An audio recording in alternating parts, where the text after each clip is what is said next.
चला आपण क्यूब बघणार आहोत. 1012. तर या ठिकाणी आपल्याला काय करायचं आहे, डिवायडेड करून घ्यायचं आहे, नंबर 2 भागात विभागून घ्यायचं आहे. 1012 म्हणजे 1000 प्लस 12 चा क्यूब. म्हणजे आपली पहिली स्टेप काय मागच्या व्हिडिओमध्ये आपण बघितलं. तर आपण काय करणार, अगोदर हा 1000 घेणार प्लस काय करणार 12 घेणार, किंवा मग हा 3 घ्यायचा, अगोदर क्यूबचा 3 घ्यायचा. 3 × 12 ही एक स्टेप झाली. त्याच्यानंतर सेकंड स्टेप आपल्याला घ्यायची आहे 12चा स्क्वेअर. क्यूब आणि क्यूबचा साईनचा 3 × 12चा स्क्वेअर.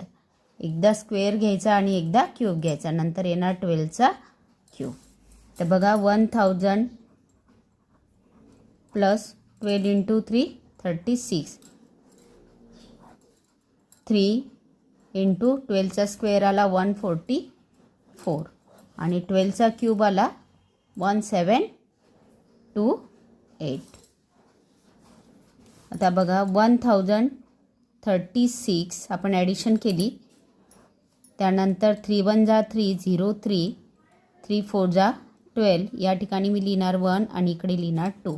परत 3 4 जा 12. या ठिकाणी 1, या ठिकाणी 2. म्हणजेच आन्सर आलं 2. 2 आणि 1 आले 3. 3 आणि 1 आले 4. 432.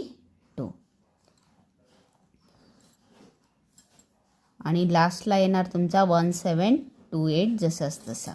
मग 1036 432 1728. मग आता क्यूब असल्यामुळे आपले काय येणार, 3 डिजिट येणार.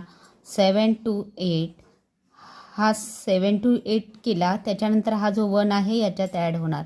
म्हणजेच काय संख्या झाली 4 3 2 आणि 1 3. आणि 1036